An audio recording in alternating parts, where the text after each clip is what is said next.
नमस्कार, मैं खुरितु और आप देख रहे हैं इंडिया डेली का खास शो इंडिया रिपोर्टर्स, जहां खबरें सिर्फ दिखाई नहीं जाती बल्कि उनसे जुड़े हर सवाल का जवाब भी तलाशा जाता है, जहां सत्ता के गलियारों के हर हलचल पर हमारी पैनी नजर रहती है और जहां सरहद से लेकर सड़कों तक हर बड़ी और अहम खबर की सच्चाई आपके सामने बेबाकी से रखी जाती है। आज भी देश और दुनिया में कई ऐसे मुद्दे हैं जो सुर्खियों में है, कहीं बड़े फैसलों की गूंज तो कहीं जमीनी हकीकत उन दावों को चुनौती दे रखी है। विकास के वायदों के बीच आम आदमी की परेशानियां भी लगातार बढ़ रही है। हमारे संवाददाता देश के कोने कोने से आपके लिए लेकर आए हैं ऐसी एक्सक्लूसिव रिपोर्ट्स जो सिर्फ घटनाओं का ब्यौरा नहीं बल्कि सिस्टम से सीधे सवाल पूछती है। शुक्रवार को जयपुर के बगरू इलाके के रामपुरा कंवरपुरा के प्राथमिक विद्यालय का जायजा लेने के लिए कॉकरोच जनता पार्टी के को कन्वेनर आशुतोष रांका अपने समर्थकों के साथ पहुंचे थे, जहां पर गांव वालों के साथ उनकी तीखी नोकझोंक हुई, हाथापाई हुई, जिसके बाद गांव वालों ने आशुतोष रांका समेत तमाम सीजेपी के जो कार्यकर्ता थे उनको गांव से खदेड़ दिया। हालांकि इस पूरे मामले के बाद आशुतोष रांका ने साफ तौर पे इसे बीजेपी का हमला बताया और ये कहा कि ये पूरा हमला प्रायोजित था और पहले से ही बीजेपी के लोग वहां पर मौजूद थे और उन्होंने ही सच्चाई दिखाने से रोकने के चलते ही उन पर हमला किया। फिलहाल जो आशुतोष रांका है उसने 48 घंटे का वक्त दिया है। जयपुर राजस्थान के जो शिक्षा मंत्री हैं उनको 48 घंटे का वक्त दिया है। इसके अलावा ये भी कहा है कि 48 घंटे के अंदर आरोपियों को गिरफ्तार कर उनके खिलाफ कार्रवाई करें। अगर वो ऐसा नहीं करते हैं तो साफ तौर पे सीजेपी का एक बड़ा प्रोटेस्ट या सीजेपी एक बड़ा कदम उठाएगा। बात की जाए इस पूरे मामले की तो शुक्रवार को बगरू इलाके के रामपुरा कंवरपुरा गांव के एक प्राथमिक विद्यालय का जायजा लेने के लिए सुबह पहले 8 बजे के आसपास आशुतोष रांका सीजेपी के सदस्यों के साथ गांव पहुंचे थे। गांव वालों का ये कहना है कि उन्होंने आशुतोष रांका को समझा बुझा कर वहां से भेज दिया था कि वो नहीं चाहते कि यहाँ पे किसी भी तरीके की राजनीति हो और कॉकरोच जनता पार्टी के लोग यहाँ आके गांव का माहौल खराब करें। गांव वालों का ये कहना है कि 8 बजे उनको भेज दिया गया था, लेकिन कुछ देर के बाद आशुतोष रांका वहां पर अपने कई और समर्थकों के साथ पहुंचा और उसने वहां पर जो है वो गांव के अंदर घुसने की कोशिश की, जिसके बाद दोनों ही पक्षों में झड़प हुई, हाथापाई हुई, गाड़ियों में तोड़फोड़ हुई और गांव वालों ने आशुतोष रांका समेत तमाम जो सीजेपी के कार्यकर्ता थे उनको गांव से खदेड़ दिया। आशुतोष रांका का यह आरोप है कि गांव का एक प्राथमिक विद्यालय है जो काफी जर्जर हालत में है और इस समय जो उस विद्यालय में पढ़ने वाले जो बच्चे हैं उन्हें पास के एक बाड़े में जहां जानवर या भैंस जहां पे बांधी जाती है वहां पर उनकी पढ़ाई हो रही थी। और 1 साल पहले भी वो जब इस गांव में आए थे तब भी हालात इसी तरीके से थे और आज जब वो पहुंचे सच्चाई जानने के लिए साल के बाद हालात सुधरे हैं या नहीं सुधरे, तो ऐसे में बीजेपी के लोग जो गांव में मौजूद थे उन्होंने उनके साथ हाथापाई की और सच्चाई दिखाने से उनको रोका। हालांकि गांव वालों का ये कहना है कि सरकार की तरफ से 12.5 लाख रुपए उस प्राथमिक विद्यालय की जर्जर हालत को ठीक करने के लिए अलॉट पहले ही कर दिया गया था और गांव वाले अपने स्तर पर स्कूल को ठीक भी कर लेंगे और उससे पहले तमाम जो छात्र हैं उनको उनकी शिक्षा प्रभावित ना हो, उनके पढ़ाई में कोई दिक्कत ना आए, इसीलिए उनको पास के बाड़े में उनकी पढ़ाई चल रही थी। लेकिन आशुतोष रांका वहां पहुंचकर ये सब बातें करने के बजाय अपनी राजनीति चमकाने के लिए वहां पहुंचे थे। तो ये पूरा मुद्दा था जो जयपुर के बगरू इलाके के रामपुरा कंवरपुरा के एक प्राथमिक विद्यालय को लेके शुक्रवार को हुआ। फिलहाल अब आशुतोष रांका यानी सीजेपी ने 48 घंटे का वक्त दिया है कि 48 घंटे के अंदर जो आरोपी गांव वाले हैं या ये तथाकथित जो बीजेपी के कार्यकर्ता जैसा कि आशुतोष रांका बता रहे थे वो हैं, उनके खिलाफ जब तक कार्रवाई नहीं होती और उनको अरेस्ट नहीं कर लिया जाता 48 घंटे के अंदर वो ये अरेस्ट करें, उनके खिलाफ कार्रवाई करें और अगर पुलिस या शिक्षा मंत्री जो राजस्थान के शिक्षा मंत्री हैं अगर वो ऐसा नहीं करते हैं तो जाहिर तौर पे सीजेपी आने वाले समय में बड़ा कदम या बड़ा आंदोलन करेगी। वीडियो जर्नलिस्ट रविंदर के साथ रजनीश शर्मा, इंडिया डेली, राजस्थान। उत्तर प्रदेश की राजनीति भी इस समय अजीब ढंग से चल रही है। पिछले 2 महीने से अगर आप देखेंगे तो जो भारतीय जनता पार्टी के एनडीए घटक दल हैं, उसमें सुहेलदेव समाज पार्टी के राष्ट्रीय अध्यक्ष जो ओम प्रकाश राजभर हैं, वो अपने विपक्षी यानी समाजवादी पार्टी के राष्ट्रीय अध्यक्ष अखिलेश यादव पर सुबह ही एक ट्वीट के माध्यम से कुछ न कुछ तंज कसते नजर आते हैं। वहीं समाजवादी पार्टी के जो लोग हैं, सोशल मीडिया टीम है, वो भी इनको पूरी तरह से इंटरटेनमेंट जैसे करने के कायदे कानून से पूरे मजे ले रही है। लेकिन बात जब राजनीति की होती है तो वहाँ मजे की बात नहीं होती है। यहाँ राजनीति होती है कि ये नेता हैं, ये जनता के चुने हुए नेता हैं और उनको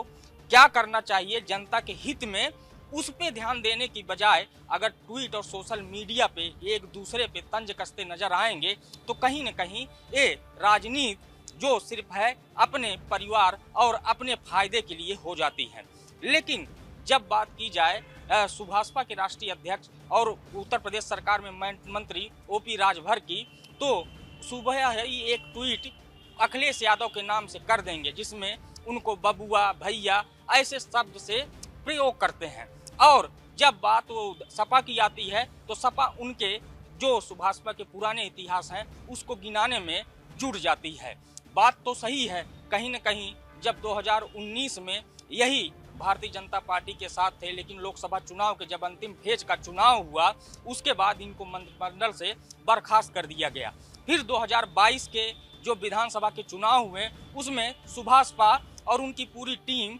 अखिलेश यादव के साथ चुनाव मैदान में उतरी, लेकिन सरकार नहीं बनी तो फिर बीच में टकराव की स्थिति बन गई। उसके बाद अब कहीं देखने को मिलेगा कि आने वाले समय में भी जो राजनीति है वो 2027 के चुनाव को देखते हुए हो रही है। इसमें भाजपा को भी अपना फायदा नजर आ रहा है क्योंकि उत्तर प्रदेश में जो राजनीति है वो कहीं न कहीं जाति समीकरण की तरफ ज़्यादा बढ़ती है और उसी में अगर देखा जाए तो उत्तर प्रदेश करके वो भी खास करके पूर्वांचल के इलाके में जो राजनीति है वो जाति ध्रुवीकरण के पास ही इर्द गिर्द मंडराती नजर आती है। अब देखना ये दिलचस्प होगा कि क्या उत्तर प्रदेश में भाजपा के लिए जो सुभाषपा के राष्ट्रीय अध्यक्ष हैं वो राजनीति में मुफीद हैं और आगे जो चुनाव है उसमें सीटों को बंटवारों को लेकर भी ओम प्रकाश राजभर अपनी जो त्योरी है वो चढ़ा के रखते हैं। अगर बात होगी कि जब सीट का बंटवारा होगा, क्योंकि उनके बेटे को भी टिकट चाहिए, उनके परिवार के अन्य सदस्य के लिए भी टिकट चाहिए, बाकी जितनी सीटें जीती हैं वो भी उनको अपनी सीटों पे कब्जा चाहिए। अगर भाजपा और सुभाषपा मिलके राजनीति अगर अखिलेश यादव के लिए कर रही है तो भाजपा के लिए कहीं न कहीं फायदेमंद साबित हो रही है। वीडियो जर्नलिस्ट सर्वजीत के साथ Kaushalendra Upadhyay, India Daily 24x7, Lucknow. Uttar Pradesh के मुख्यमंत्री योगी आदित्यनाथ जी की पहल से हिंदुस्तान और जापान के संबंध काफ़ी प्रगाढ़ हो रहे हैं और अगले वर्ष जो जापान और हिंदुस्तान के संबंधों के 75 वर्ष हो जाएंगे। ऐसे में जो यूपी दौरा है जापान का, वो यहाँ पर निवेश करने जा रहे हैं, हजारों करोड़ का निवेश यहाँ हो रहा है। तो ऐसे में तमाम जो बेरोजगार हैं उनको नौकरी मिलेगी। लखनऊ में यहाँ पर आज मीटिंग्स का दौर हुआ, तमाम जो औद्योगिक क्षेत्र के जुड़े हुए अधिकारी और तमाम पर्यटन से जुड़े अधिकारी और साथ में दोनों डिप्टी सीएम ब्रजेश पाठक और साथ में केशव प्रसाद मौर्य और तमाम मंत्री नंद गोपाल गुप्ता नंदी, कपिल देव अग्रवाल, इन लोगों के साथ में सेशन आज चले। इन सेशंस में उन्होंने तमाम जानकारियां दी कि हम ये आपको ये चीज़ें मुहैया कराएंगे, तमाम उनको उनसे बातें हुई। और इसके अलावा जापान के लोगों ने भी ये बताया कि उनको फैक्ट्री लगाने के लिए क्या क्या आवश्यकताएं होंगी, इसको लेके उससे क्या फ़ायदे होंगे और उससे कितना उत्तर प्रदेश और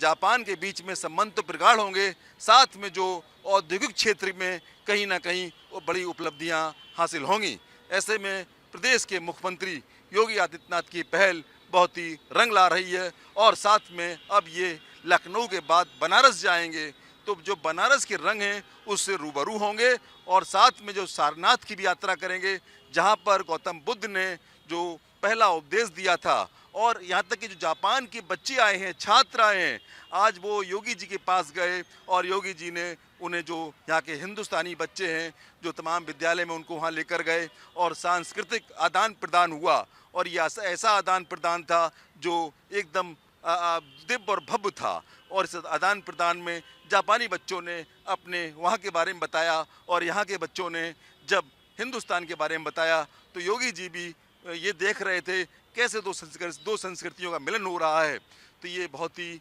महत्वपूर्ण था। कैमरामैन सर्वजीत के साथ Sushil Kumar Tiwari, India Daily 24x7 Lucknow से। 2 दिवसीय दौरे पर केंद्रीय गृह मंत्री अमित शाह सिलीगुड़ी जा रहे हैं, जहां पर आज और कल 2 दिवसीय कई अहम दौरे हैं खुद केंद्रीय गृह मंत्री अमित शाह के। सीधे तौर पे पूरे देश की नज़र इस वक्त सिलीगुड़ी पे है, क्योंकि सिलीगुड़ी का वो इलाका जो चिकन नेक माना जाता है, जिसकी चौड़ाई जो है वो महज 22 किलोमीटर है, और ये वो रास्ता है जो ख़ास तौर पे नॉर्थ ईस्ट को भारत से कनेक्ट करता है। देखिए, ख़ास तौर पे ये इसलिए भी अहम हो जाता है क्योंकि चिकन नेक को इसलिए सबसे अहम रास्ता माना जाता है क्योंकि एक तरफ भूटान है, दूसरी तरफ बांग्लादेश, चाइना और साथ ही साथ नेपाल के बॉर्डर जो हैं वो कनेक्ट होते हैं। इसकी शुरुआत बिहार के किशनगंज के इलाके से होती है और ये पूरा सिलीगुड़ी का जो इलाका है, अगर ये कट जाए तो जो 7 सिस्टर्स कहे जाते हैं, यानी कि 7 स्टेट्स जो हैं वो भारत के अंग नहीं बच पाएंगे। ऐसे में जब पश्चिम बंगाल में नई सरकार बनी और पहली बार यूँ कह लें कि बीजेपी की सरकार बनी, जो सेंट्रल गवर्नमेंट के जो प्रोग्राम हैं वो वहाँ पर होंगे। अब इसी कड़ी में नई सरकार के 100 दिन पूरे होने के बाद गृह मंत्री पहले कोलकाता गए, जहाँ पर कई समीक्षा बैठक हुई, और अब 2 दिवसीय दौरे पर खुद सिलीगुड़ी पहुँचे हैं, जहाँ कल सिलीगुड़ी में केंद्रीय गृह मंत्री अमित शाह कई सारे अहम कार्यक्रम में हिस्सा लेंगे, जिसमें सबसे बड़ी बात है जो एसएसबी का कैंप बना है उसका निरीक्षण करेंगे। ये एसएसबी का कैंप उस सशस्त्र सीमा बल का कैंप है जो कि ख़ास तौर पर पूरे जो चिकन नेक है उसकी सुरक्षा पे ध्यान रखता है, क्योंकि एक तरफ बंगाल है, दूसरी तरफ नेपाल, भूटान, इस सभी जो कंट्रीज़ हैं उसके बॉर्डर चिकन नेक से मिलते हैं। और ये चिकन नेक इसलिए कहा जाता है क्योंकि जब इसका पूरा आप फ्रेम देखेंगे मैप में तो ये नज़र आएगा कि ऊपर एक छोटी सी रास्ता है जिसको कनेक्ट जो है वो भारत करता है। ऊपर 7 सिस्टर्स हैं, यानी कि जो 7 राज्य की बात होती है, मेघालय की बात होगी, मिज़ोरम की बात होगी, नागालैंड की बात होगी, इन सभी राज्यों को कनेक्ट करने का एक ही रास्ता है, वो है चिकन नेक। अब चिकन नेक की सुरक्षा को लेकर सबसे ज़्यादा सवाल इसलिए खड़े होते हैं क्योंकि बांग्लादेश का जो रास्ता कनेक्ट होता है, कई जगहों पे खुला बॉर्डर है, यानी कि ओपन फेंसिंग है, वहाँ पर सबसे ज़्यादा दिक्कतें आती थी। जब पश्चिम बंगाल में ममता बनर्जी की सरकार थी तो कई बार जो ज़मीनें हैं वो मांगी गई थी केंद्र सरकार की तरफ से ताकि वो ज़मीन दी जाए, तब वहाँ पर बॉर्डर फेंसिंग हो सके, लेकिन कई सालों तक ये ज़मीन नहीं आवंटित की गई। लिहाजा जब पश्चिम बंगाल में बीजेपी की सरकार बनी, शुभेंदु अधिकारी वहाँ के मुख्यमंत्री बने, तो सबसे पहले जो बॉर्डर इलाके के ज़मीन थे वो केंद्र सरकार को दिए गए ताकि वहाँ पर बॉर्डर फेंसिंग हो सके। जब बांग्लादेश और भारत का जो बॉर्डर है वहाँ पर कई ऐसे बॉर्डर हैं जो खुले बॉर्डर हैं, यानी कि जहाँ पर फेंसिंग नहीं हुई है, तो ऐसे में आतंकी गतिविधि और जो विदेशी नागरिक हैं, घुसपैठियों का जहाँ तक जिक्र होता है वो सबसे ज़्यादा नज़र आता है। इस वजह से ये पूरा इलाका जो है वो सबसे संवेदनशील होता है। अब जब खुद गृह मंत्री अमित शाह उस इलाके के दौरे पर हैं तो ये माना जा रहा है कि ये जो दौरा है वो काफ़ी अहम होगा, जहाँ पर खुद अमित शाह सभी चीज़ों की निगरानी करेंगे। एक बैठक जो है हाई लेवल बैठक होगी जहां पर एसएसबी के तमाम अधिकारी जो हैं वो मौजूद रहेंगे और इस दौरान उन तमाम मुद्दों पर चर्चा होगी कि जो चिकन नेक है उसकी सुरक्षा को लेकर क्या तैयारियां हैं, क्योंकि जो इसकी चौड़ाई चिकन नेक की कही जाती है वो महज 22 किलोमीटर है और 22 किलोमीटर के इलाके को अगर काट दिया जाए तो सबसे ज़्यादा परेशानी जो है वो भारत को आ सकती है। वीडियो जर्नलिस्ट कमल सिंह के साथ उत्कर्ष, इंडिया डेली, दिल्ली। देखिए इंडिया डेली 24/7 अब आपकी स्मार्ट टीवी पर। इंडिया डेली मौजूद है सभी डिजिटल प्लेटफॉर्म पर लाइव और लगातार। इंडिया डेली 24/7 हर दिन राष्ट्र को समर्पित।